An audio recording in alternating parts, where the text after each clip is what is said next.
پس آپ صبر کیجئے اس پر جو وہ کہتے ہیں، یعنی آپ کے مخالفین، اور سورج کے طلوع اور غروب ہونے سے قبل اپنے رب کی حمد کے ساتھ تسبیح کیجئے، اور رات کے اوقات میں اور سجدوں کے بعد بھی اس کی تسبیح کیجئے، یعنی نماز کے بعد بھی اللہ تعالیٰ کی تسبیح بیان کیجئے۔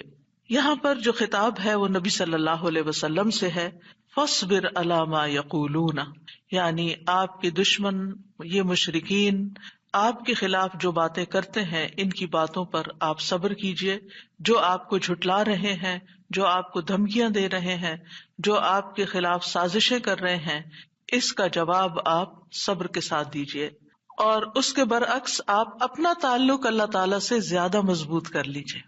یعنی کتنی خوبصورت تعلیم ہے ہمارے دین کی کہ جب لوگ مخالفت کریں تو بجائے اس کے کہ ان سے الجھنا شروع کر دیں اور ان کی باتوں کا جواب دینے لگیں اور خود کو ڈیفینڈ کرنا شروع کر دیں، کرنے کا کام کیا ہے کہ ہم اللہ کی طرف توجہ کریں، رغبت کریں، دعا کریں، اللہ کی تسبیح بیان کریں، اس کی حمد بیان کریں۔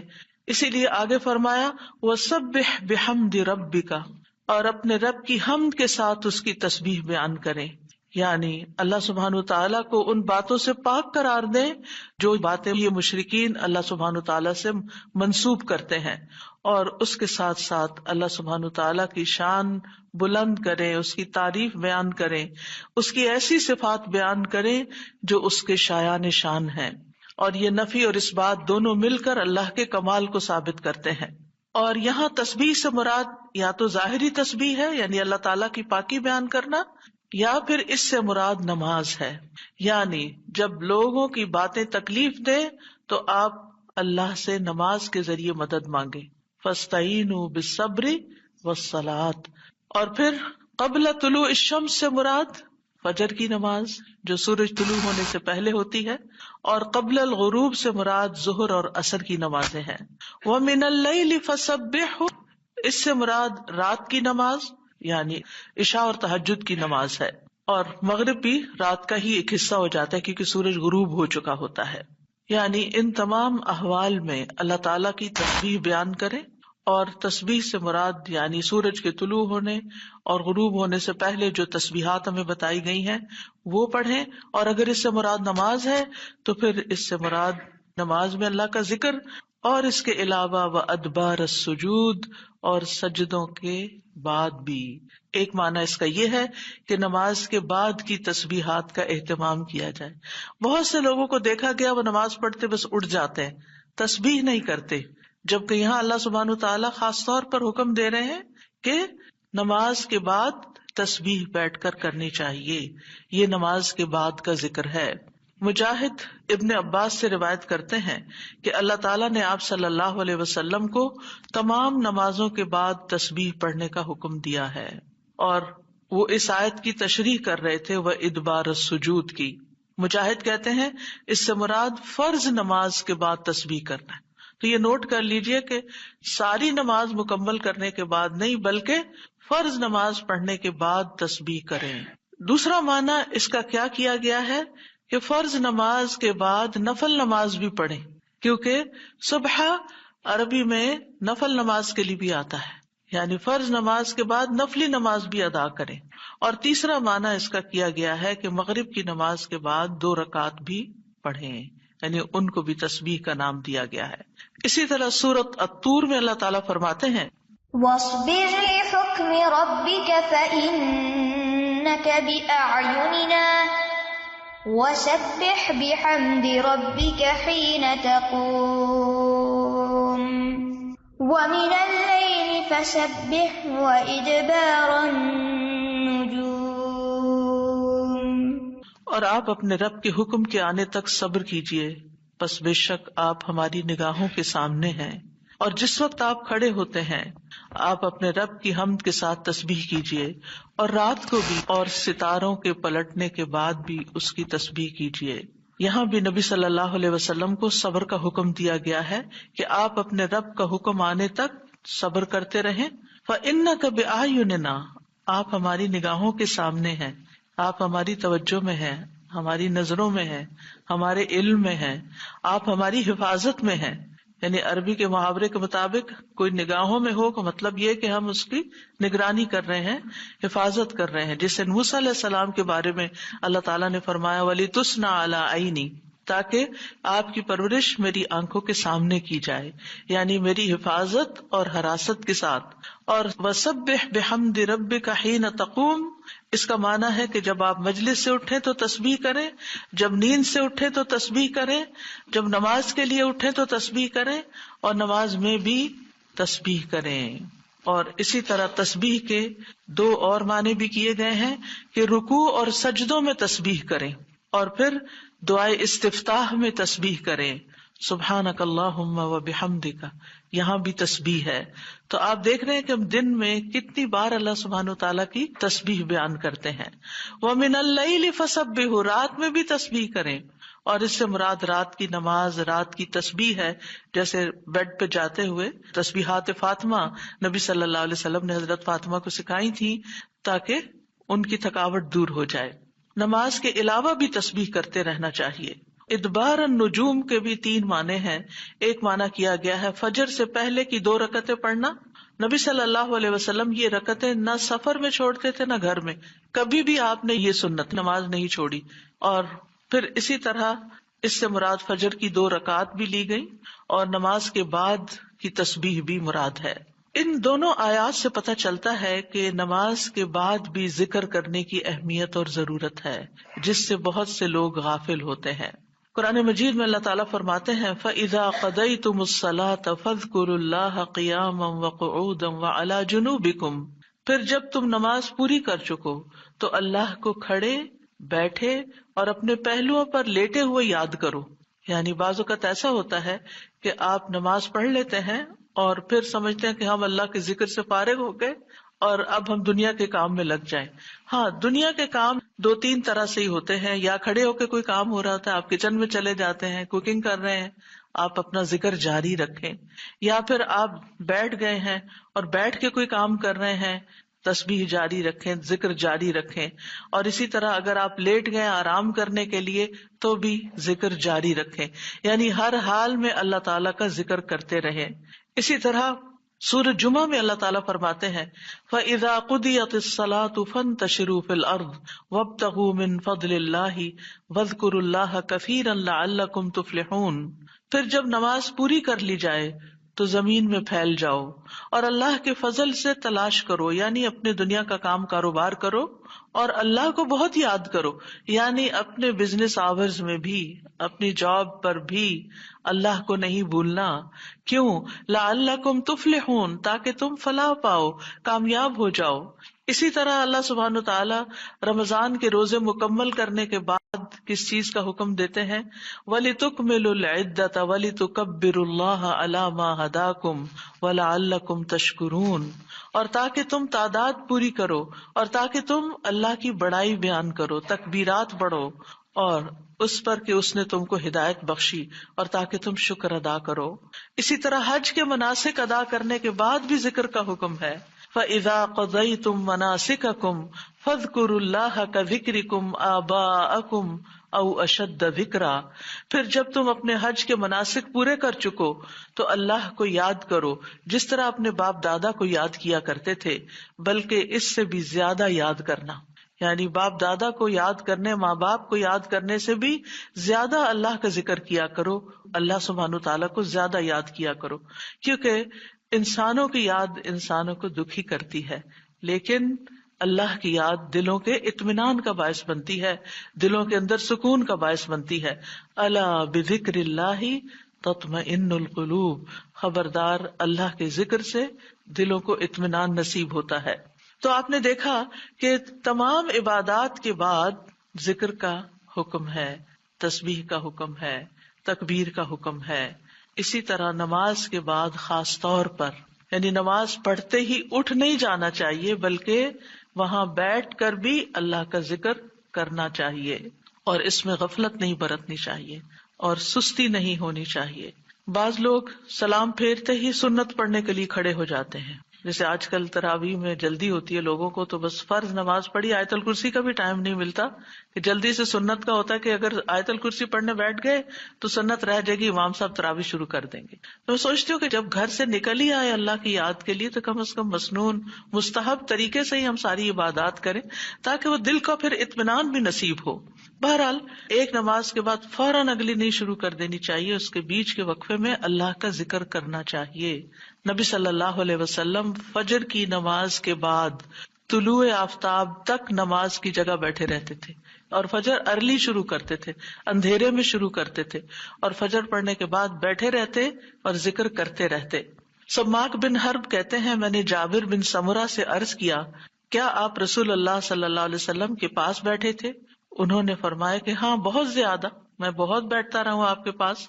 آپ اپنی نماز کی جگہ سے کھڑے نہیں ہوتے تھے جس جگہ صبح کی نماز پڑھتے تھے جب تک کہ سورج نہ نکل آتا، پھر جب سورج نکل آتا تو آپ کھڑے ہو جاتے. اسی طرح ایک اور روایت میں آتا ہے، نبی صلی اللہ علیہ وسلم جب فجر کی نماز پڑھتے تھے تو اپنی جگہ بیٹھے رہتے یہاں تک کہ سورج خوب اچھی طرح طلوع ہو جاتا. تو پھر اس وقت کیا کرتے تھے؟ اشراق کے نوافل. تو اس سے آپ اندازہ لگائیں، کیا ہم میں سے کوئی یہ کہہ سکتا ہے کہ میں رسول اللہ صلی اللہ علیہ وسلم سے زیادہ مصروف انسان ہوں، میں زیادہ بزی ہوں، میرے بہت کام ہے، میرے پاس بیٹھنے کا وقت نہیں ہے؟ نہیں، یہ صرف نفس کا دھوکہ ہوتا ہے. نفس ہمیں دھوکہ دیتا ہے کہ دیکھو، پہلے تم اٹھے ہو تہجد کے لیے، پھر تم نے پڑھی نماز اور پھر پڑھے اذکار، اور اب تم پھر بیٹھ کے اور انتظار کرو، اٹھو کچھ اور کام کرو. اچھا میرا وہ کام بھی ہے، میرا وہ کام بھی ہے. اور اس طرح ہم اپنے آپ کو تسلیاں دے کر اپنی جگہ سے اٹھ جاتے ہیں اور ذکر میں کوتاہی کر جاتے ہیں، جبکہ مستحب یہی ہے کہ اسی جگہ بیٹھ کر چاہے آپ تلاوت قرآن کریں، چاہے آپ صبح شام کے اذکار، یہی وقت ہے ان کا سورج نکلنے سے پہلے، اور حفاظت کے لیے جو پڑھتے ہیں وہ انہی اوقات میں پڑھے جاتے ہیں.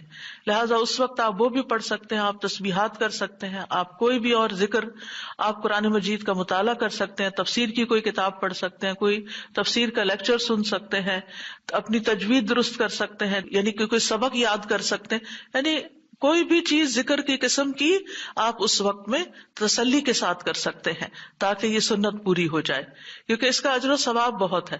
جو شخص اسی جگہ بیٹھا رہے اور پھر نفل پڑھ کے اشراق کے اٹھے تو اس کو حج عمرے کا ثواب ملتا ہے. نبی صلی اللہ علیہ وسلم نے صحابہ کو نماز کے بعد کے اذکار سکھائے. ابن تیمیہ رحمہ اللہ کہتے ہیں کہ نبی صلی اللہ علیہ وسلم جب لوگوں کو نماز پڑھاتے تھے تو آپ سلام پھیرنے کے بعد دعا نہیں کرتے تھے، اور نہ صحابہ ایسا کرتے تھے، نہ صبح کی نماز میں، نہ عصر کی نماز میں، نہ دیگر نمازوں میں، بلکہ آپ سے ثابت ہے کہ آپ اپنا چہرہ اصحاب کی طرف کر لیتے، یعنی پلٹ کے واپس بیٹھ جاتے، اللہ کا ذکر کرتے اور ان کو سکھاتے تھے. یعنی اذکار اور دعا میں تھوڑا سا فرق ہے. دعائیں زیادہ سے زیادہ سلام پھیرنے سے پہلے کر لیتے تھے، اور جو اذکار ہوتے تھے جیسے تسبیحات ہیں یا صبح شام کے اذکار ہیں یا باقی اذکار ہیں وہ بعد میں کر لیتے تھے، جیسے لا الہ الا اللہ وحدہ لا شریک لہ، اور اسی طرح دیگر اذکار جو ہیں. اور سلام پھیرنے کے بعد اللہ کا ذکر کرنا یعنی زیادہ مستحب ہے. اگرچہ دعا بھی کر سکتے ہیں، یعنی منع نہیں ہے. بعض علماء یہ کہتے ہیں کہ نبی صلی اللہ علیہ وسلم نے جو دبر الصلاۃ کا لفظ استعمال کیا نماز کے پیچھے، تو اس سے مراد نماز کے بعد بھی ہے. حضرت عائشہ کہتی ہیں کہ نماز کے بعد کے اذکار شیشے کو صاف کرنے کے بعد اس کو چمکانے کی طرح ہے.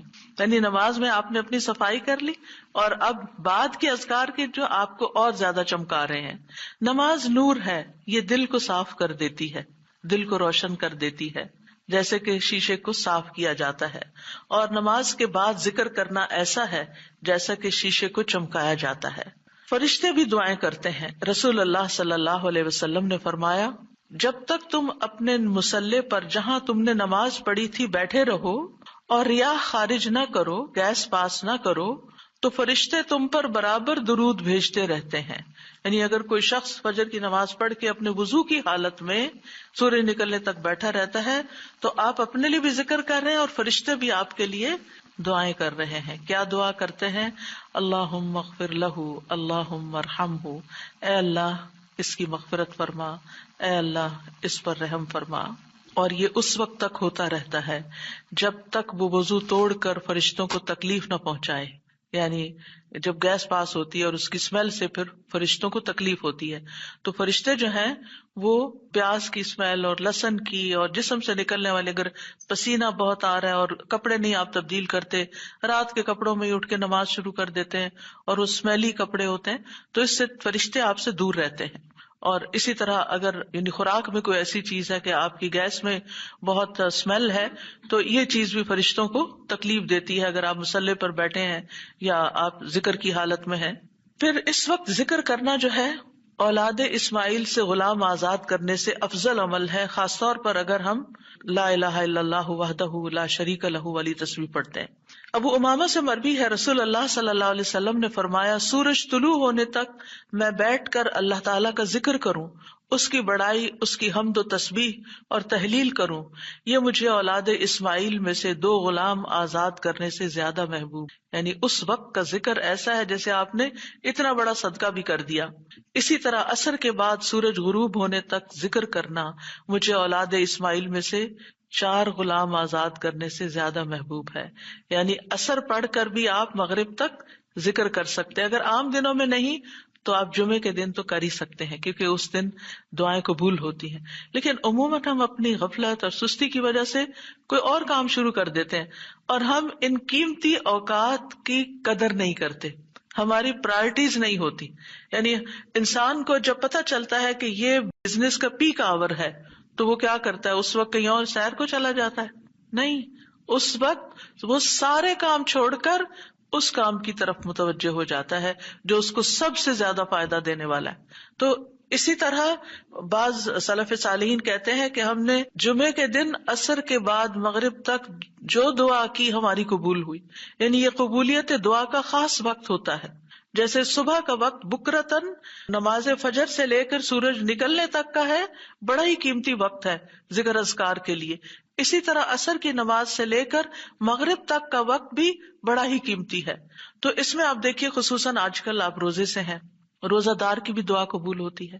اور اس میں بھی امت کے نیک لوگوں کا طریقہ یہی رہا ہے کہ وہ روزہ کھلنے سے پہلے سارے کام چھوڑ دیتے تھے اور ذکر اذکار میں مصروف ہو جاتے تھے، دعائیں کرنے میں مصروف ہو جاتے تھے.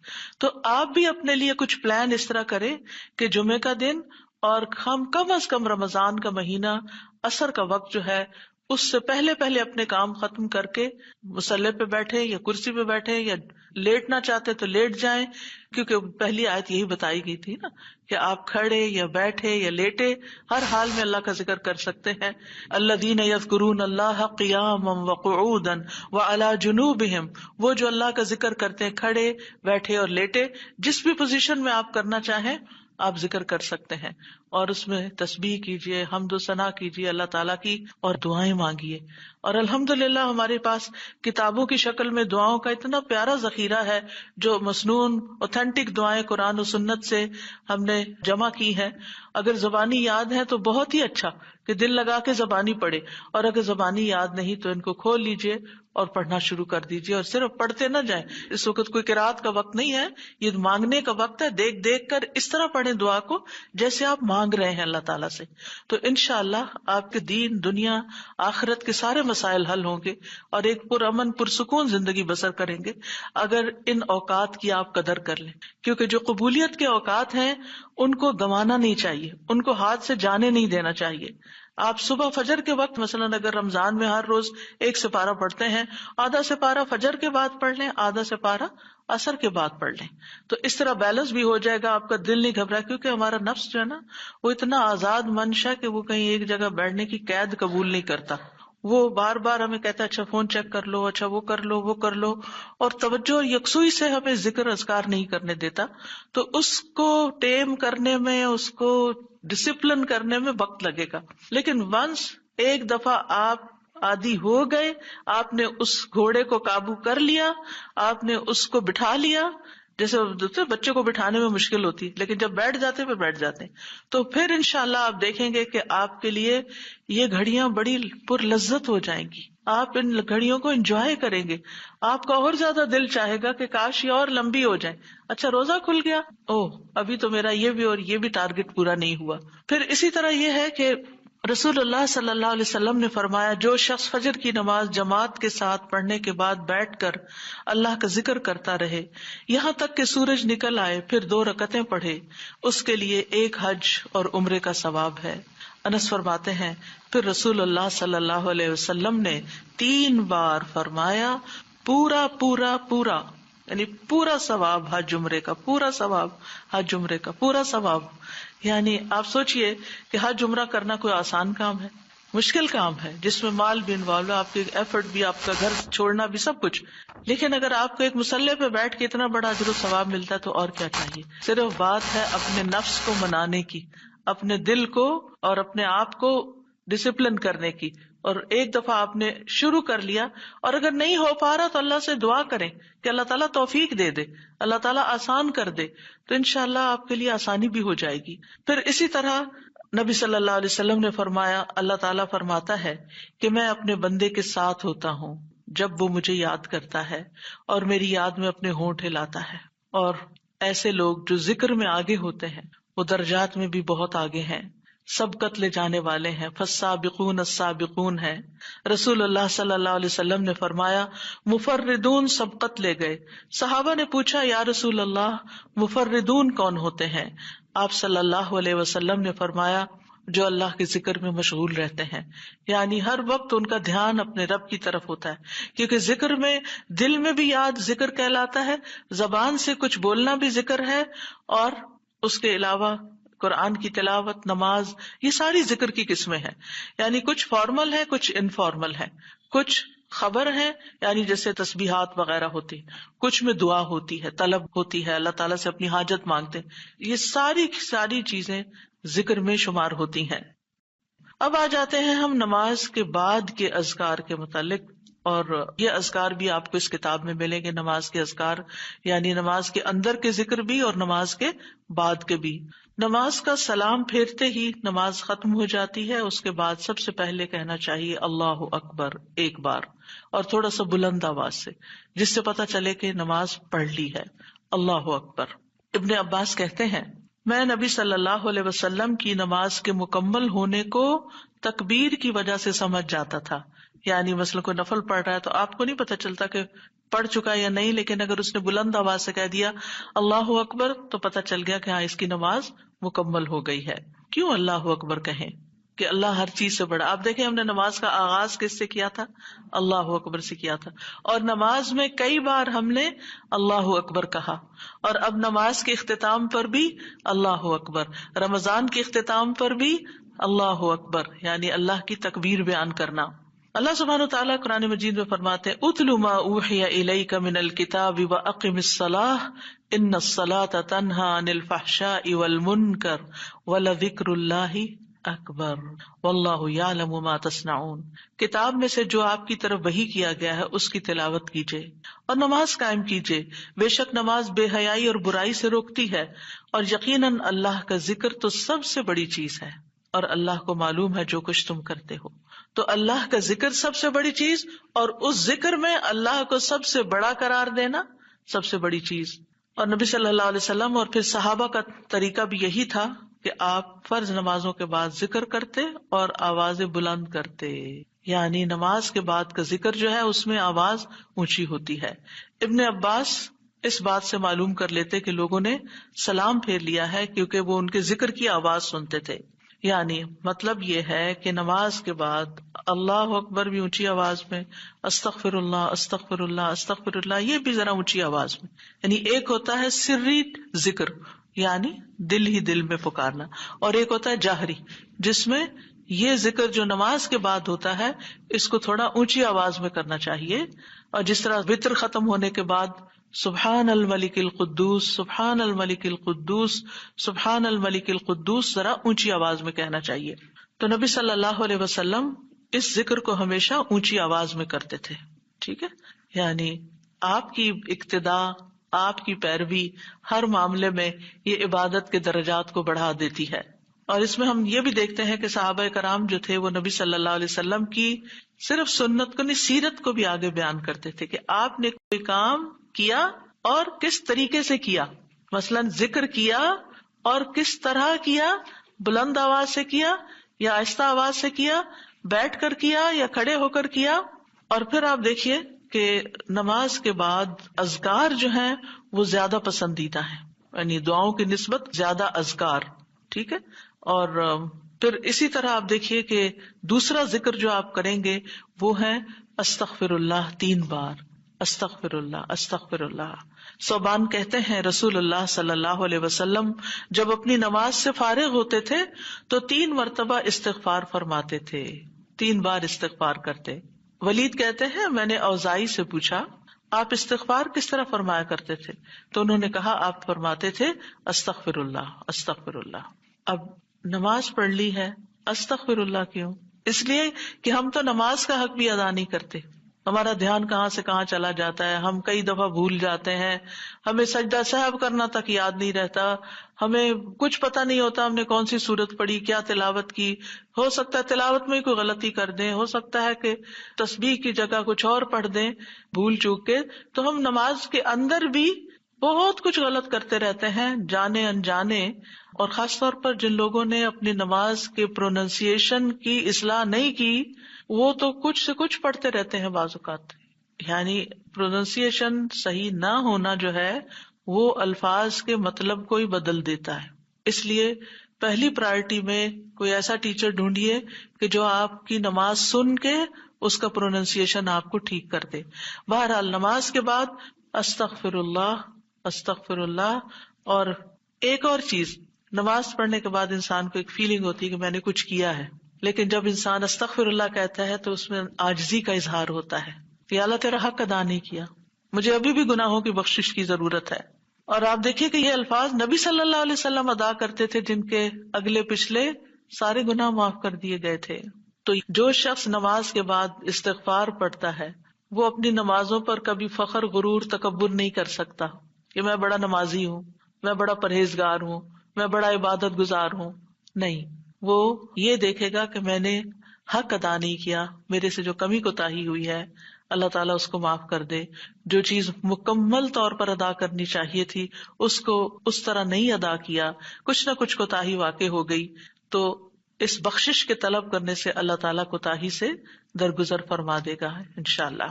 اور ویسے بھی استغفار کرنے سے نقص یا کمی کوتاہی جو ہے اس کا ازالہ ہوتا ہے ہماری عام روزمرہ زندگی میں بھی. تیسرا ذکر، اب آپ دیکھ رہے ہیں یہ ذکر ہے، اللہ اکبر بھی ذکر ہے، استغفر اللہ بھی ذکر ہے، اور تیسرا یہ بھی ذکر ہے اللہم انت السلام ومنک السلام تبارکت ذی الجلال والاکرام. اے اللہ تو سراپا سلامتی ہے اور تجھی سے سلامتی حاصل ہوتی ہے، تو بڑی برکتوں والا ہے اے جلال و اکرام والے. یعنی استغفار کے بعد پھر فوراً بعد اللہ تعالیٰ کی تعریف اور یہ ذکر. السلام جو ہے یہ اللہ تعالیٰ کے ناموں میں سے ایک نام ہے جس کا مطلب یہ ہے کہ اللہ تعالیٰ ہر طرح کی آفات سے، عیبوں سے، ہر طرح کے نقص سے سلامت ہے. کوئی چیز اس کو نقصان نہیں دے سکتی، نہ لوگوں کی باتیں جو اللہ تعالیٰ کے خلاف کرتے ہیں، یا لوگوں کے گمان، یا لوگوں کی نافرمانیاں اور گناہ اور عبادت نہ کرنا، اللہ کا حکم نہ ماننا. اللہ تعالیٰ کو کوئی چیز نقصان نہیں دیتی، وہ سلامت ہے، اس کو کسی کی ضرورت ہی نہیں ہے. یہ جو کچھ ہم کرتے ہیں، ذکر ہو، عبادت ہو، یہ اپنے ہی فائدے کے لیے کرتے ہیں، اللہ تعالیٰ پر کچھ احسان نہیں ہے. تو ہم یہ کہتے ہیں اللہم انت السلام کہ اللہ تعالیٰ آپ سراسر سلامتی ہیں اور آپ کا ہر فعل جو ہے وہ ظلم سے سلامت ہے، پاک ہے، ہر شر سے پاک ہے. آپ کی تقدیر، آپ کے فیصلے، ہر چیز سلامتی پر مبنی ہے. ومنک السلام، سلامتی تیری ہی طرف سے آتی ہے، یعنی تو ہی سلامتی دیتا ہے یا تو ہی سلامتی کو روک لیتا ہے. سلامتی کا مالک بھی تو ہی ہے، تو سلامت رکھے تو ہم سلامت ہیں. تو یہ تعلق اللہ تعالیٰ سے انسان اپنا ظاہر کرتا ہے کہ انسان اپنے رب کے بارے میں کیا سمجھتا ہے. تبارکتا، تبارکتا کا لفظ برکت سے ہے جس کا مطلب ہوتا ہے کثرت سے کسی چیز کا بڑھنا اور قائم رہنا، یعنی تیری خیرات و برکات بہت زیادہ ہیں. ذل جلال والاکرام، اے عزت اور جلال والے. جلال کا مطلب ہے عظمت، بڑائی، اور اکرام کا مطلب ہے احسان. یعنی تو اپنے بندوں کو عزت و اکرام دیتا ہے، اپنے رسولوں کو، اپنے انبیاء کو اور اپنے صالح بندوں کو تو ہی عزت اور اکرام اور برکتیں عطا کرتا ہے، ساری نعمتیں تیری ہی طرف سے ہیں. اور یہ کتنا خوبصورت ذکر ہے جو ہم ہر نماز کے بعد کرتے ہیں، یا جو نہیں کر رہے انہیں لازماً کرنا چاہیے، کہ اللہ سبحانہ وتعالیٰ سے ہم اپنے اچھے گمان کا اظہار کرتے ہیں اور ایک طرح سے انڈائریکٹلی سلامتی اور برکت طلب بھی کرتے ہیں. آپ دیکھیے عموماً ہم جب کسی چیز کے اندر فائدہ دیکھتے ہیں تو ہم خیر اس سے وابستہ کر لیتے ہیں، یہ ہے تو کام ہوگا، یہ نہیں تو کام ہی نہیں ہوگا. مثلاً آپ کوئی قلم خریدتے ہیں اور اس سے لکھنا شروع کرتے ہیں اور آپ کو اچھا لگتا ہے، یا آپ اس سے جو لکھنا چاہتے تھے آرٹیکل یا کوئی چیز یا نوٹس اپنے تو بڑے اچھے لکھ پاتے ہیں، تو آپ کہنے لگتے ہیں یہ قلم بڑا مبارک ہے. ٹھیک ہے بھائی، قلم اچھا ہے، فائدہ دے رہا ہے آپ کو، لیکن اصل تو اللہ نے آپ کے لیے یہ وسیلہ بنایا کہ اس نے آپ تک یہ پہنچایا. تو اصل برکت اور خیر اور سلامتی کا منبع اللہ رب العزت کی ذات ہے. چیزوں کے ساتھ مت چمٹ جائیے اور ان پر اتنے ڈپینڈنٹ نہ ہو جائیں کہ اللہ کو بھول جائیں اور اللہ تعالیٰ کی نعمت اور اللہ تعالیٰ کا احسان یاد نہ کریں. تو اس لیے ہر نماز کے بعد ہم اس بات کا اقرار کرتے ہیں کہ ساری برکتیں تیری ذات سے ہیں یا رب، ساری سلامتی تیری طرف سے ہے یا رب، عزت اور اکرام تیری ہی طرف سے ہے یا رب، تو ہی جس کو چاہے اس پر احسان فرماتا ہے، لہٰذا ہم یہ سب کچھ تجھ سے ہی طلب کرتے ہیں. پھر آپ دیکھیے چوتھا ذکر ہے لا الہ الا اللہ وحدہ لا شریک لہ لہ الملک ولہ الحمد وہو علی کل شیء قدیر. یہ بھی آپ 3 بار پڑھ سکتے ہیں، یہ بھی ذکر ہے، یعنی 3 مرتبہ اللہ تعالی کی توحید کا اقرار. مغیرہ بن شعبہ جو وحی کے کاتب تھے ان سے مروی ہے کہ معاویہ رضی اللہ عنہ نے مغیرہ کو لکھا کہ کوئی حدیث جو آپ نے رسول اللہ صلی اللہ علیہ وسلم سے سنی ہو وہ مجھے لکھ کر بھیجیں. راوی کہتے ہیں کہ مغیرہ رضی اللہ عنہ نے انہیں لکھا کہ میں نے آپ صلی اللہ علیہ وسلم سے سنا ہے آپ اپنی نماز سے فارغ ہونے کے بعد 3 مرتبہ یہ پڑھا کرتے تھے لا الہ الا اللہ وحدہ لا شریک لہ لہ الملک ولہ الحمد وہو علی کل شیء قدیر. سب سے پہلے توحید کا اقرار کہ اللہ ایک ہے، وہی الہ ہے، وہی خالق ہے، مالک ہے، رب ہے، معبود ہے. پھر اس بات کا انکار کہ کوئی اس کا شریک ہو، لا شریک لہ. اور پھر لہ الملک، بادشاہت بھی اسی کی ہے، معبود بھی وہی ہے، بادشاہ بھی وہی ہے، اور ایسا بادشاہ ہے ولہ الحمد کہ اس کی تعریف ہے. دنیا کے بادشاہوں کا حشر ہوتا دیکھا ہے آپ نے، ان کے ساتھ کیا کیا جاتا ہے، لیکن اللہ سبحانہ تعالیٰ کی بادشاہت پر کوئی آنچ نہیں آتی، کوئی اس کو ہلا نہیں سکتا، کوئی اس کو نقصان نہیں دے سکتا، کوئی اس پر باتیں نہیں بنا سکتا، کوئی اس کا نقص نہیں نکال سکتا کہ اللہ تعالیٰ نے آسمان میں یہ کیا چیز بنا دی، زمین میں کیا بنا دی. نہیں، وَلَهُ الْحَمْدُ، اسی کی ہے تعریف. یعنی ایسا بادشاہ کہ جو قابل تعریف ہے، اور ایسا بادشاہ کہ وَهُوَ عَلَى كُلِّ شَيْءٍ قَدِيرٌ. دنیا کے بادشاہ انتہائی بس لاچار ہوتے ہیں، ان کے ہاتھ میں کچھ نہیں ہوتا، وہ انسانوں کے محتاج ہوتے ہیں، انسانوں کی خدمت کے، انسانوں کی مدد کے، انسانوں کے مال کے محتاج ہوتے ہیں. یہ بادشاہت کیا بادشاہت ہے جس کی ساری ڈیپینڈنسی لوگوں کے اوپر ہے. تو اصل بادشاہت تو اللہ کی ہے کہ جو ہر چیز پر پوری قدرت رکھتا ہے. تو آپ اس احساس کے ساتھ اگر اللہ تعالیٰ کا یہ ذکر کرتے ہیں تو آپ کا دل ایک سکون سے بھر جائے گا، ایک خوشی سے بھر جائے گا کہ میں ایسی ہستی کو جانتی ہوں، ایسی ذات کو جانتی ہوں کہ جو اتنی خوبیوں کی مالک ہے. کیونکہ یہ انسان کی فطرت میں ہے، انسان کی نفسیات میں ہے کہ وہ کسی چیز کی تعریف کر کے خوش ہوتا ہے، اور عام طور پر ہم صرف سامنے نظر آنے والی چیزوں کی تعریف کر کر کے خوش ہوتے رہتے ہیں، اور تھوڑے دن کے بعد وہ بھی خراب ہو جاتی ہے، وہ تعریف بھی ساتھ ہی چلی جاتی ہے. انسان ہے تو مر جاتے ہیں، ان کے اعمال ہے تو ختم ہو جاتے ہیں، اور کبھی وہ اچھے ہوتے ہیں اور پلٹ بھی جاتے ہیں. وہ کہاں گئی تعریفیں؟ جوان ہے تو بڑھاپے میں ساری تعریفیں چلی گئی، مالدار تھے تو غریب ہوئے تو ساری تعریفیں چلی گئیں. اسی طرح علم ہے اور جنون لاحق ہو گیا تو ساری تعریفیں چلی گئیں، سب کچھ الٹ گیا. اور دنیا کے یہ سارے نظارے آپ نے دیکھے ہوں گے کہ جب ہر نعمت لوگوں پر الٹ جاتی. اسی لیے ہم دعا کرتے ہیں نا کہ اللہم انی اعوذ بک من زوال نعمتک، کہ اللہ نعمتوں کے زوال سے بچانا. یہ انتہائی تکلیف دہ چیز ہے، لیکن یہ ایک دنیا کا قانون ہے، یہ سب کچھ ہوتا ہے اور ہماری آنکھیں دیکھتی ہیں. لیکن اللہ سبحانہ و تعالیٰ ان سب چیزوں سے پاک ہے، اس کو کوئی زوال نہیں اور اس کا کوئی کچھ بگاڑ نہیں سکتا، اور وہ ہر چیز پر پوری طرح قادر ہے، جو چاہے کر سکتا ہے، اور تعریف اسی کے لیے ہے. 5واں ذکر لا الہ الا اللہ وحدہ لا شریک لہ لہ الملک ولہ الحمد وہو علی کل شیء قدیر. اللہم لا مانع لما اعطیت ولا معطی لما منعت ولا ينفع ذا الجد منك الجد. اللہ کے سوا کوئی الہ نہیں، وہ اکیلا ہے، اس کا کوئی شریک نہیں، بادشاہت اسی کی ہے اور تمام تعریف اسی کے لیے ہے، اور وہ ہر چیز پر پوری طرح قدرت رکھنے والا ہے. اے اللہ، جو کچھ تو نے دیا ہے اسے کوئی روکنے والا نہیں، اور جو کچھ تو نے روک دیا اسے کوئی دینے والا نہیں، اور کسی مالدار کو تیری بارگاہ میں اس کا مال نفع نہیں پہنچا سکتا. ابتدا میں تو وہی اللہ کی توحید بیان ہوئی، اس کی بادشاہت اور اس کی حمد کا ذکر ہے اور اس کی قدرت کا ذکر ہے، اور اس کے بعد کہ جو اللہ نے دیا، جو وہ دینا چاہتا ہے اسے کوئی روک نہیں سکتا. یہاں بھی آپ دیکھیں، مانگ کچھ نہیں رہی، یہ ذکر ہے، یہ دعا نہیں، یہ کیا ہے؟ ذکر ہے. اور جو کچھ تو نے روک دیا کوئی دے ہی نہیں سکتا، اور سارے ہی مالدار فقیر ہیں، اور خاص طور پر تیرے سامنے فقیر ہیں. یا ایھا الناس انتم الفقراء الی اللہ واللہ هو الغنی الحمید. اے لوگو، تم سب اللہ کے فقیر ہو، اللہ کے محتاج ہو، اور اللہ ہی غنی، مالدار اور وہی قابل تعریف ہے. واللہ هو الغنی الحمید. ٹھیک ہے. نبی صلی اللہ علیہ وسلم جب سلام پھیرتے تھے تو یہ دعا پڑھا کرتے تھے یا یہ ذکر کیا کرتے تھے.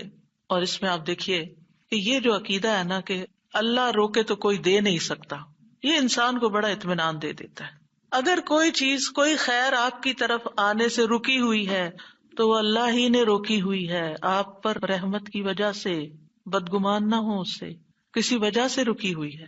آپ کسی کی کوئی اچھی چیز دیکھتے ہیں، کسی کا مینشن دیکھتے ہیں تو سوچتے ہیں کتنا خوش قسمت ہے، کتنے بڑے گھر میں رہتا ہے. کسی کے پاس فراری دیکھتے ہیں تو آپ کہتے ہیں واہ کتنا خوش قسمت ہے. لیکن آپ کو نہیں پتا کہ یہی چیزیں اس کے لیے کتنی بڑی آزمائش بنی ہوئی ہیں، آپ نہیں جانتے.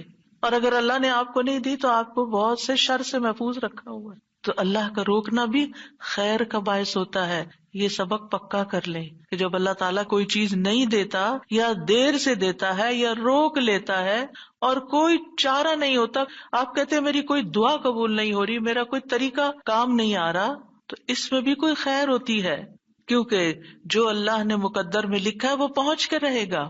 کوئی روک نہیں سکتا جو تو دے، اور کوئی دے نہیں سکتا جو تو روک لے. اور جسے اللہ نے آپ کے مقدر میں لکھا ہے وہ آپ تک آئے گا ہی آئے گا. سورۃ فاطر میں اللہ تعالیٰ فرماتے ہیں ما یفتح اللہ للناس من رحمت فلا ممسک لها وما یمسک فلا مرسل له من بعدہ وہو العزیز الحکیم. جو کچھ اللہ لوگوں کے لیے رحمت میں سے کھول دے اسے کوئی بند کرنے والا نہیں، اور جو وہ بند کر دے اس کے بعد اسے کوئی کھولنے والا نہیں. حدیث میں آتا ہے ما اصابک لم یکن لیخطئک وان ما اخطأک لم یکن لیصیبک. جو کچھ تمہیں پہنچا وہ تم سے خطا ہونے والا نہیں تھا، اور جو نہیں ملا وہ ہرگز ملنے والا نہیں تھا. قرآن مجید میں سورۃ الرعد میں اللہ تعالیٰ فرماتے ہیں وَإِذَا أَرَادَ اللَّهُ بِقَوْمٍ سُوءًا فَلَا مَرَدَّ لَهُ. جب اللہ کسی قوم کے ساتھ برائی کا ارادہ کر لیتا ہے تو اس کو کوئی پھیرنے والا نہیں، کوئی سپر پاور اس ملک کی مدد نہیں کر سکتی اگر اللہ نے اس کے لیے جنگ کا فتنہ یا کسی اور طرح کی کوئی آزمائش لکھی ہے. یہ اللہ کے فیصلے ہوتے ہیں، یا اللہ نے کسی قوم کو تباہ کرنے کا فیصلہ کر لیا ہو تو کوئی اس کو روک نہیں سکتا. لہٰذا ہمیں اللہ پر ہی بھروسہ کرنا چاہیے، اور ہر حال میں ایسی پریشان کن باتوں پر اللہ تعالیٰ ہی کی طرف رجوع کر لینا چاہیے. یاد رکھیے اگر کوئی چیز نہیں ملی تو اللہ تعالیٰ کو الزام مت دیں، اللہ تعالیٰ سے ناراض نہیں ہو، اللہ تعالیٰ سے بد ظن نہیں ہو. یہ روکنا اس کی رحمت ہے. انسان اگر ان دو جملوں پر ایمان لے آئے تو پھر اس کا مکمل بھروسہ اللہ کی ذات پر ہو جائے گا. وہ رزق کے بارے میں اللہ پر ہی توکل کرے گا، نقصان کو دور کرنے اور بھلائی کو پانے کے لیے اللہ پر ہی بھروسہ کرے گا. وہ اللہ کو اپنے لیے کافی سمجھے گا. یعنی جہاں کہیں دل چھوٹا ہوا، جہاں کہیں کوئی پریشانی آئی، کہتے حسبی اللہ و نعم الوکیل. اللہ کار ساز یعنی کام بنانے والا اللہ ہی میرے لیے کافی ہے، وہ میرا کام بنائے گا، وہ میری مشکل آسان کرے گا. تو یہ توحید ربوبیت اور الوہیت پر مشتمل جملے ہیں. ابن تیمیہ کہتے ہیں یہ حدیث دو عظیم اصولوں پر مشتمل ہے. نمبر 1 توحید ربوبیت، اور وہ ہے جسے اللہ دینا چاہے اسے کوئی روک نہیں سکتا، اور جسے وہ روک دے اسے کوئی نہیں دے سکتا. بس بندہ اللہ ہی پر توکل کرتا ہے اور اسی سے مانگتا رہتا ہے، کیونکہ دینا جو اس نے ہے. تو پھر کسی اور سے کیوں مانگے گا، کسی اور سے توقع لگا کے کیوں بیٹھ جائے گا، کسی اور کے در پہ کیوں جائے گا. اس کو پتا ہے صرف اللہ ہی نے کرنا ہے جو کرنا ہے. اس سے عقیدہ توحید پکا ہوتا چلا جاتا ہے کہ صرف اللہ ہی نے کرنا ہے. اور توحید الوہیت ولا ينفع ذا الجد منك الجد. عام طور پر انسان یہ سمجھتا ہے میرے پاس مال ہے، مجھے کوئی مشکل نہیں، یعنی جب کوئی کام سامنے آتا ہے نا تو فوراً دیکھتا ہے کتنا ہے بینک میں، کتنا کیش رکھا ہے، کیا ہے میرے پاس، کتنی پراپرٹی ہے، یعنی فوراً انسان کا دماغ گھوم کے اس طرف چلا جاتا ہے نا، بہت ہے، انف ہے، کام ہو جائے گا۔ اللہ چاہے گا تو ہوگا، صرف آپ کے مال سے کچھ نہیں ہوتا۔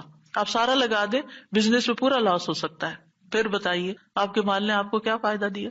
کچھ نہیں ہو سکتا جب تک اللہ نہ چاہے۔ مال بھی جب فائدہ دیتا ہے جب اللہ چاہتا ہے، اولاد بھی جب فائدے کی ہوتی ہے جب اللہ چاہتا ہے۔ کسی انسان سے فائدہ صرف اس وقت پہنچتا ہے جب اللہ چاہتا ہے۔ آپ نے دیکھا ہوگا کتنے ہی اچھے سے اچھے لوگ ہوتے ہیں ہر وقت کام آنے والے، ایک وقت ایسا آتا ہے وہ ایسے بےچارے مجبور ہوتے ہیں کہ ان کو نہ کرنی پڑتی ہے کہ بھائی سوری یہ نہیں کر سکتے، کیونکہ سب کچھ ان کے اختیار میں نہیں ہے، سب کچھ ان کے بس میں نہیں ہے۔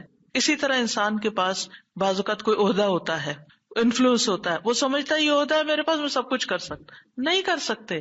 آپ نے دیکھا ہوگا دنیا کے بڑے بڑے ملکوں کے جو حکمران ہوتے ہیں کتنے بے بس ہوتے ہیں، کچھ بھی نہیں ہوتا ان کے ہاتھ میں، اپنی تقدیر نہیں بنا سکتے، اپنا فائدہ نہیں کر سکتے۔ اور پھر آپ دیکھیے کہ اللہ سبحانہ وتعالیٰ دنیا اسے بھی دیتا ہے جس سے وہ محبت کرتا ہے، اور اسے بھی دیتا ہے جس سے وہ محبت نہیں کرتا۔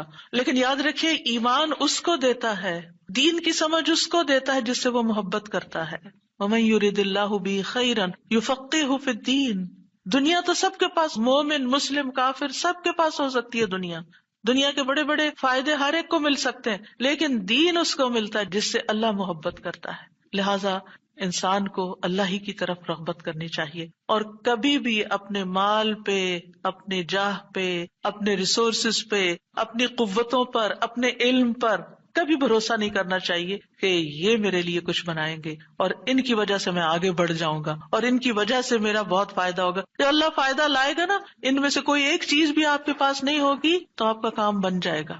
اور اگر فائدہ نہیں دینا نا اللہ نے ان ساری چیزوں کے ہوتے ہوئے، کئی دفعہ لوگ کہتے ہیں نا ہر چیز ہے میرے پاس لیکن پھر بھی میرا یہ مسئلہ حل نہیں ہوتا، معلوم نہیں کیوں رکاوٹ آ گئی، اور پھر وہ غلط سوچنا شروع کر دیتے ہیں فلاں کی بندش ہے، فلاں کی نظر ہے، فلاں نے یہ کر دیا۔ نہیں، نفع اور نقصان دونوں اللہ کے ہاتھ میں، نہ کسی کی نظر آپ کو نقصان دے سکتی ہے، نہ کسی کا جادو آپ کو نقصان دے سکتا ہے، نہ کسی کا حسد آپ کو نقصان دے سکتا ہے اگر اللہ نہ چاہے۔ لہٰذا اسی سے دعا کرتے رہیں، اور جو پروٹیکشن کی دعائیں اس نے سکھائی ہیں وہ پڑھتے رہیں، اور باقی بھروسہ اللہ کی ذات پر کریں۔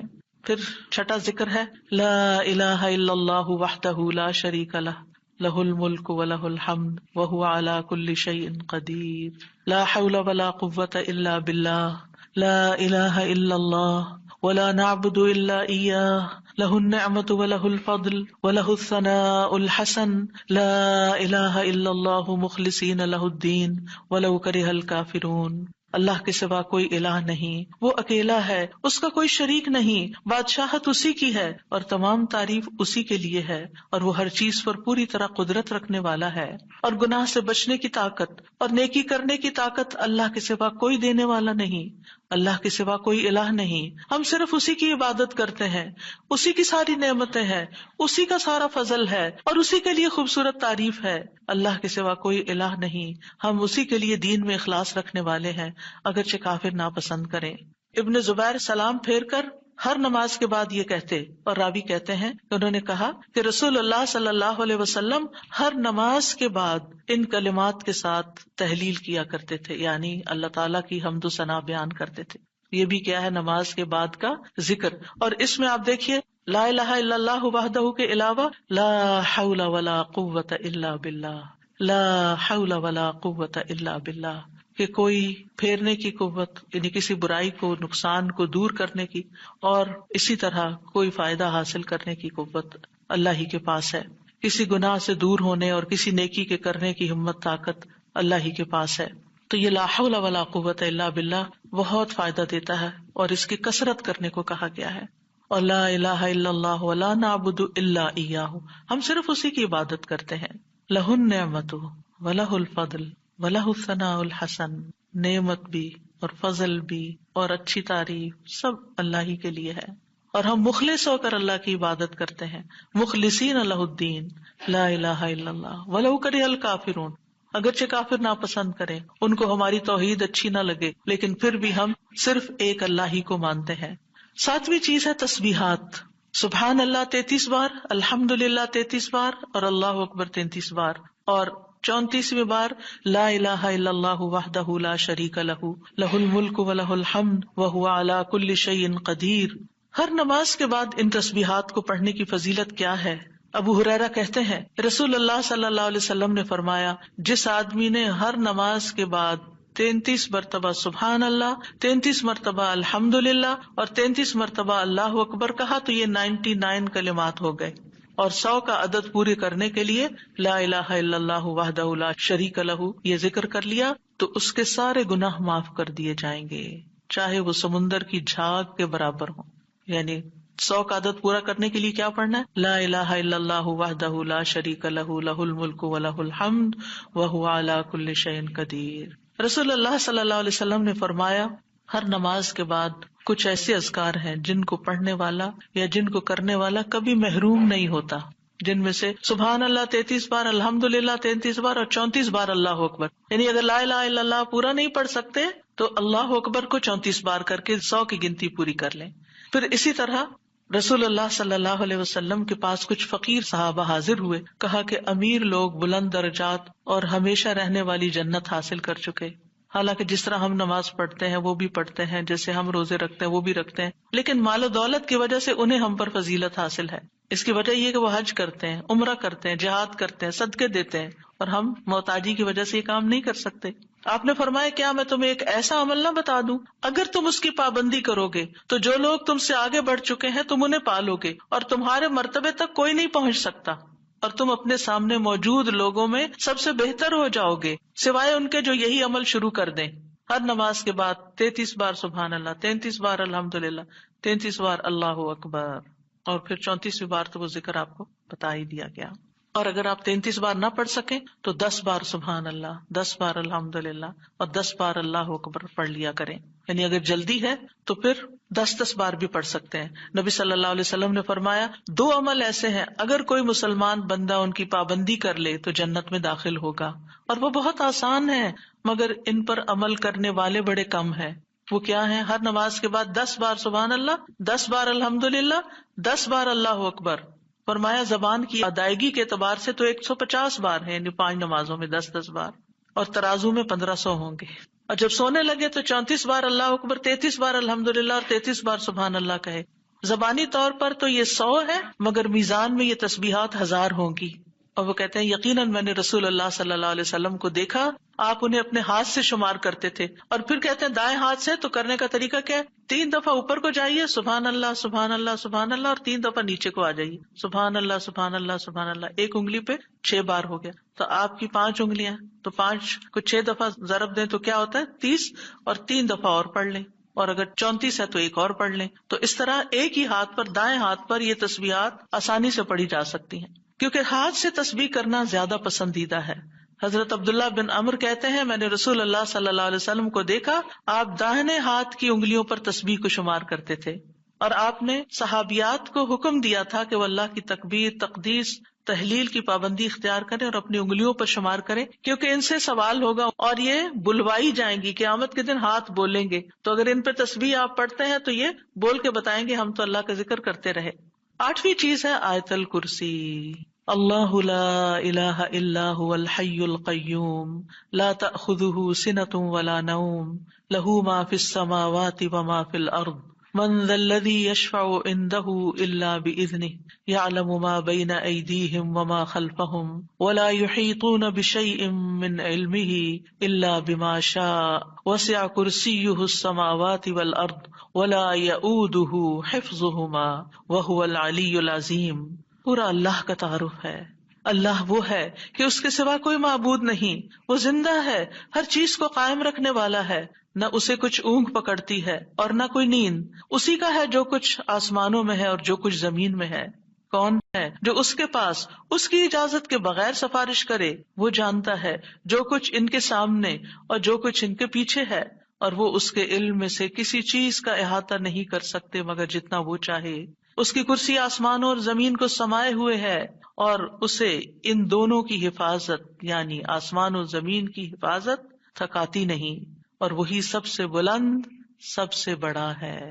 ہر نماز کے بعد آیت الکرسی پڑھنے کی فضیلت یہ ہے کہ جو شخص نماز کے بعد اس کو پڑھ لیتا ہے اور اس نماز کے بعد اس کی ڈیتھ ہو جاتی ہے تو فرمایا اس کو موت کے علاوہ کوئی چیز جنت میں جانے سے نہیں روک سکتی، مر گیا تو سیدھا جنت میں۔ یہ قرآن مجید کی سب سے افضل آیت ہے۔ ابو ذر غفاری کہتے ہیں میں مسجد حرام میں داخل ہوا اور رسول اللہ صلی اللہ علیہ وسلم کو اکیلے دیکھ کر آپ کے پاس آ کے بیٹھ گیا۔ میں نے کہا یا رسول اللہ صلی اللہ علیہ وسلم کون سی آیت افضل ہے جو آپ پہ نازل ہوئی؟ آپ نے فرمایا آیت الکرسی۔ کرسی کے مقابلے میں 7 آسمان اس طرح ہے جیسے بیابان زمین میں کوئی چھلا گرا پڑا ہو، اور پھر کرسی کے مقابلے میں عرش کا حجم اتنا ہے جیسے اس چھلے کے مقابلے میں بیابان کا وجود۔ اور یہ قرآن مجید کی سب سے عظیم آیت بھی ہے۔ ابی ابن کعب سے روایت ہے ایک مرتبہ نبی صلی اللہ علیہ وسلم نے ان سے پوچھا اللہ کی کتاب میں سب سے عظیم آیت کون سی ہے؟ انہوں نے کہا اللہ اور اس کا رسول ہی زیادہ جانتے ہیں۔ آپ نے یہ سوال کئی مرتبہ دہرایا تو ابی ابن کعب نے کہا آیت الکرسی۔ یہ سن کر آپ نے فرمایا ابو المنذر تمہیں تمہارا علم مبارک ہو، اس ذات کی قسم جس کے ہاتھ میں میری جان ہے، عرش کے پائے کے پاس یہ اللہ بادشاہ کی پاکیزگی بیان کرتی ہوگی، اس کی ایک زبان اور 2 ہونٹ ہوں گے، یعنی جو لوگ اس پڑھیں گے وہ ان کے حق میں ایک طرح سے گواہ ہوگی۔ 9ویں چیز جو نماز کے بعد پڑھنی چاہیے وہ ہے معوذات، سورۃ الاخلاص، سورۃ الفلق، سورۃ الناس۔ پہلی سورت میں اللہ تعالیٰ کی توحید بیان ہوئی ہے، دوسری سورت میں انسان کو پناہ مانگنے کے لیے کہا گیا ہے، کہہ دیجئے میں مخلوق کے رب کے پناہ پکڑتا ہوں اس چیز کے شر سے جو اس نے پیدا کی، اور اندھیری رات کے شر سے جب وہ چھا جائے، اور گرہوں میں پھونکنے والیوں کے شر سے، اور حسد کرنے والے کے شر سے جب وہ حسد کرے۔ انہی چیزوں کا خوف رہتا ہے نا، کوئی جادو کر دے گا، کوئی حسد کر لے گا۔ ہر نماز کے بعد پڑھیں گے کس وقت وہ کرے گا؟ اس کو تو آپ موقع ہی نہیں دے رہے کہ وہ جادو کرے یا آپ سے حسد کرے۔ ہر 2 نمازوں کے بیچ میں جو کوئی ایسا فتنہ فساد آیا اس کا ازالہ ہوتا چلا جائے گا۔ عقبہ بن عامر کہتے ہیں کہ رسول اللہ صلی اللہ علیہ وسلم نے مجھے حکم دیا تھا کہ میں ہر نماز کے بعد معوذات پڑھا کروں، یعنی یہ 3 صورتیں پڑھا کروں۔ 10ویں چیز ہے رب اعنی علی ذکرک و شکرک و حسن عبادتک، اللہ کے ذکر، اس کے شکر اور اچھی عبادت پر اللہ کی مدد مانگنا۔ معاذ بن جبل کہتے ہیں کہ رسول اللہ صلی اللہ علیہ وسلم نے میرا ہاتھ پکڑا اور فرمایا اے معاذ اللہ کی قسم میں تم سے محبت کرتا ہوں۔ کتنے خوش قسمت تھے معاذ رضی اللہ عنہ۔ میں نے عرض کیا یا رسول اللہ صلی اللہ علیہ وسلم میں بھی آپ سے محبت کرتا ہوں۔ تو رسول اللہ صلی اللہ علیہ وسلم نے فرمایا تم پابندی سے ہر نماز میں یہ دعا مانگا کرو رب اعنی علی ذکرک و شکرک و حسن عبادتک۔ معاذ رضی اللہ عنہ جو ہیں 33 سال کی عمر میں امواس کے طاعون میں شہید ہو گئے تھے۔ He was only 33 years old۔ ان کا مقام کیا تھا؟ آپ کی بشارت کے مطابق وہ جنت میں علماء کے قائد ہوں گے، یعنی علماء امت کے جو عالم ہیں ان کو جنت کی طرف لیڈ کر رہے ہوں گے۔ کس وجہ سے آپ صلی اللہ علیہ وسلم نے ان سے محبت کا اظہار کیا؟ علم کی وجہ سے، علم کے حریص تھے اور نیکی کے کاموں میں آگے آگے، اور اتنی چھوٹی عمر میں عین جوانی کے وقت فوت بھی ہو گئے اور کتنا بڑا درجہ اور مقام پا گئے۔ ہمیں آج تک یہ سمجھ نہیں آتی کہ کون سے کام ایسے کریں کہ جس سے اللہ کی محبت ملے، جس سے اللہ کا قرب نصیب ہو، اور جس سے ہمیں رسول اللہ صلی اللہ علیہ وسلم کی محبت اور آپ کی شفاعت نصیب ہو۔ تو یہ ایک دعا ہے ان دعاؤں میں سے جو آپ نے خاص طور پر حضرت معاذ کا ہاتھ پکڑ کے قسم کھا کے محبت کا اظہار کر کے آپ کو یہ دعا سکھائی۔ چند لفظ ہیں، کیا ہمارے لیے یہ پڑھنا بھی مشکل ہے؟ پھر ہم اپنے لیے اس دنیا سے کیا کما رہے ہیں؟ اگر ہمیں اتنی بھی توفیق نہیں کہ نماز کے بعد ٹک کے یہ 4 کلمے پڑھ لیں تو پھر ہماری نمازیں کیا ہیں؟ ہم نے کیا مانگا اللہ سے؟ ہم تو دنیا کی اور آخرت کی خیر سے محروم ہو گئے۔ اور یہ دعا آپ دیکھیے اللہم سے بھی شروع ہوتی ہے اور ربی سے بھی شروع ہوتی ہے، دونوں کا ایک ہی تقریباً مطلب ہے، ایک میں الوہیت ہے اور ایک میں ربوبیت ہے۔ یعنی میں اللہ سے درخواست کرتا ہوں کہ اے اللہ مجھے اپنے ذکر پر، اور ذکر میں قرآن، نماز، تحلیل، تسبیح، استغفار، درود، سب چیزیں شامل ہیں، اللہ مجھے توفیق دے۔ اور پھر وہ شکر کی بھی توفیق۔ اور آپ دیکھیے کہ جب ہم دعا مانگتے ہیں نا کہ اللہم انی علی ذکرک، تو مطلب یہ ہے کہ ہماری زبان جو ہے وہ آپ کی اطاعت کرتی رہے، وہ کلمات بولتی رہے جس سے آپ کا ذکر ہوتا رہے۔ یعنی ایک تو ہے یہ مسنون اذکار ان کا پڑھنا، اور ایک یہ ہے کہ اللہ تعالیٰ کی نعمتوں کا ذکر کرنا، اللہ تعالیٰ کے احسانات کا ذکر کرنا، اللہ تعالیٰ کی قدرت کی نشانیوں کا ذکر کرنا، اللہ کے فضل کا ذکر کرنا۔ وَأَمَّا بِنِعْمَةِ رَبِّكَ فَحَدِّثْ، یہ بھی ذکر ہے۔ آپ اپنے بچوں کے ساتھ بات کر رہے ہیں اور اللہ تعالیٰ کے بارے میں کوئی بات کر رہے ہیں، دین کے بارے میں کوئی بات کر رہے ہیں، تو یہ بھی ذکر میں شمار ہو۔ تو اللہ مجھے توفیق دے، آئین اللہ میری مدد کر. کیونکہ ہمارے پاس وقت بھی ہوتا ہے، ہمارے پاس صلاحیت بھی ہوتی ہے، لیکن ہم توجہ نہیں کرتے، ہم کرتے نہیں ہے کام، کیونکہ توفیق نہیں ہوئی نا. تو ہر نماز کے بعد، چونکہ فرض کے بعد دعا قبول ہوتی ہے، تو یہ دعا مانگنے کو کہا گیا. اور بعض کہتے ہیں اس کو سلام پھیرنے سے پہلے بھی پڑھ سکتے ہیں، جیسے ربی جعلنی پڑھتے ہیں. یا اور کل جو میں نے آپ کو دعائیں بتائی تھی آخر میں نماز کے اختتام پر سلام سے پہلے، وہ سب مسنون اذکار تھے. لیکن علماء نے اس کے علاوہ، جیسے ربی جعلنی مقیم الصلاۃ، یہ نبی صلی اللہ علیہ وسلم نے نہیں سکھائی ہمیں کہ نماز کے بعد ضروری یہی پڑھی جائے. لیکن علماء نے کہا کہ جیسے اللہ کی حمد و ثنا ہوتی ہے تشہد میں، پھر اس کے بعد درود شریف ہے، اور پھر اس میں والدین اور اولاد دونوں کے لیے دعا ہے، تو یہ پڑھ لیں. اس کے علاوہ جو چاہے قرآنی اور مسنون دعا یہاں بیٹھ کے پڑھیں، کیونکہ نماز کے اندر دعا مانگنا نماز کے بعد کی دعا سے افضل ہے. قبولیت کے زیادہ چانسز ہیں، جس سے اکثر لوگ غافل ہیں. سلام پھیرنے سے پہلے اللہم انی اسألک الجنۃ واعوذ بک من النار 3 دفعہ یہ پڑھ لیں. جو آپ کا دل چاہے پڑھیں، بس اردو میں نہیں، عربی میں یاد کریں کچھ دعائیں، قرآنی دعائیں، مسنون دعائیں اس وقت پڑھتے رہیں. تو پھر دوسرا ہے وشکر کا.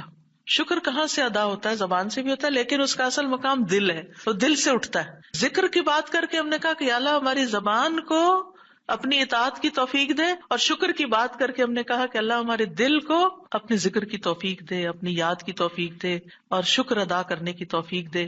یعنی میں ساری ظاہری اور باطنی نعمتوں پر اللہ کا شکر ادا کرنے کی توفیق مانگتا ہوں. یہ مطلب ہے اس دعا کا. زبان کا شکر کیا ہے کہ بندہ اللہ کی نعمتوں کا ذکر کرتا ہے، اور اعضاء سے شکر کیا ہے کہ بندہ اللہ کی اطاعت کے کام کرتا ہے. کیونکہ اللہ تعالیٰ نے آل داؤد کو کیا کہا تھا؟ اعملوا آل داؤد شکرا وقلیل من عبادی الشکور.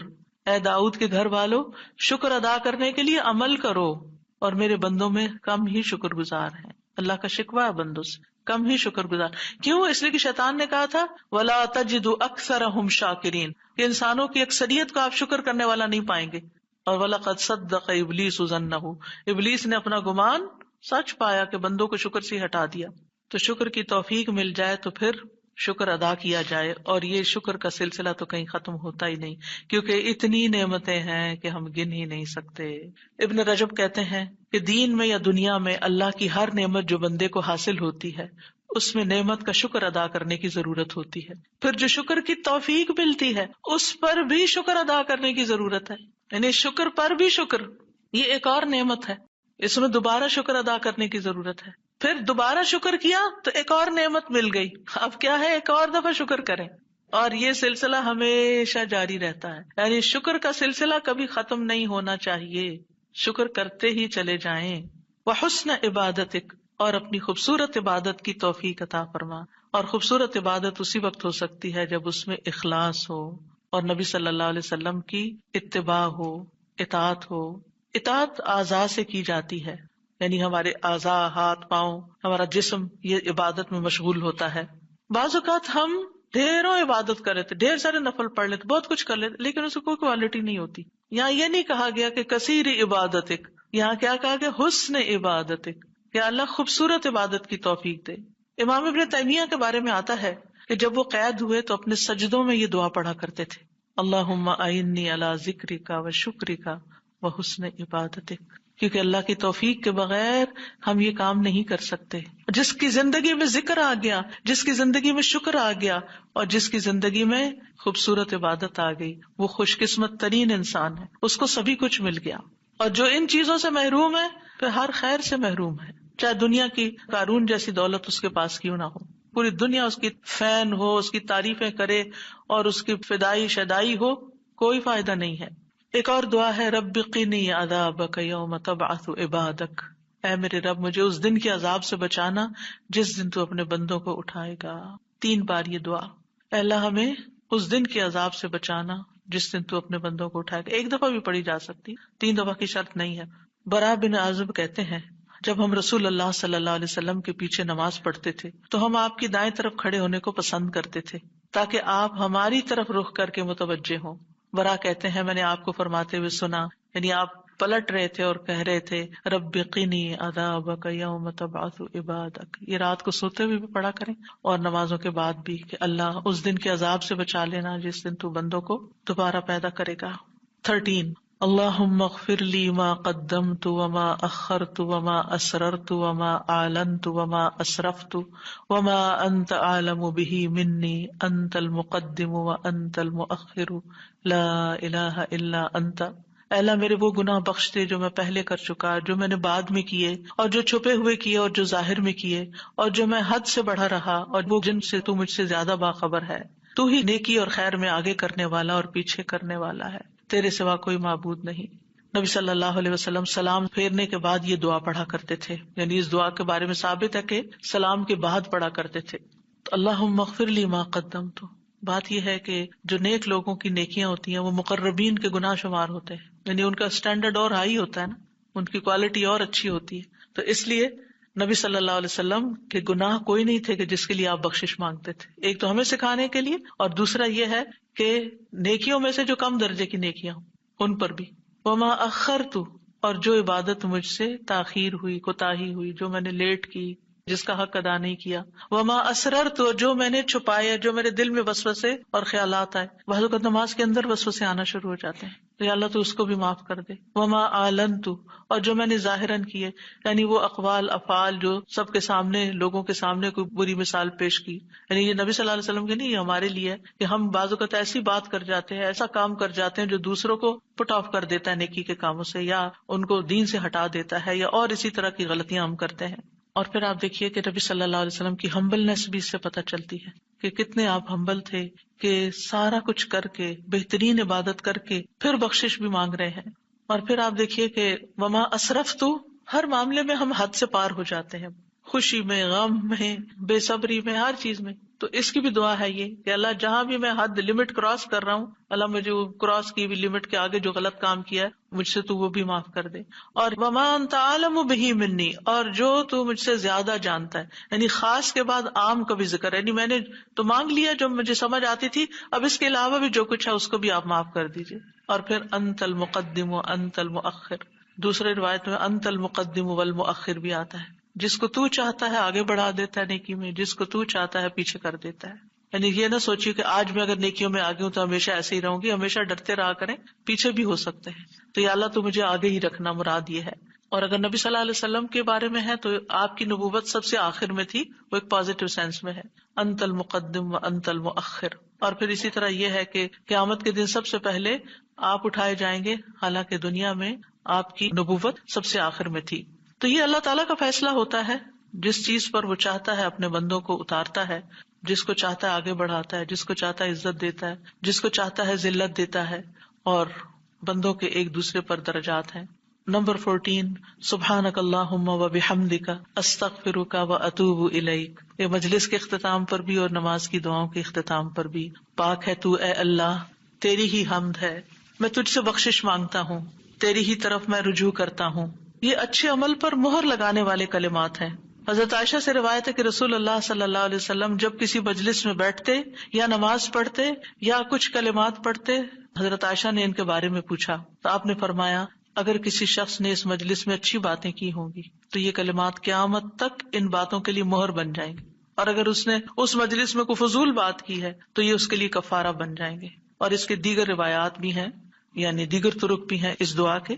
اور پھر ایک اور دعا، رب اغفر لی وتب علی انک انت التواب الغفور، اے اللہ تو مجھے بخش دے اور میری توبہ قبول کر، بے شک تو بہت توبہ قبول کرنے والا، بہت بخشش فرمانے والا ہے۔ فجر اور مغرب کی نماز کے بعد کا خاص ذکر، لا الہ الا اللہ وحدہ وحدہ لا شریک لہ، لہ الملک ولہ الحمد یحیی ویمیت وہو علی کل شیء قدیر۔ اللہ کے سوا کوئی الہ نہیں، وہ اکیلا ہے، اس کا کوئی شریک نہیں، بادشاہت اسی کی ہے، تمام تعریف اسی کے لیے ہے، اور وہ ہر چیز پر پوری قدرت رکھنے والا ہے۔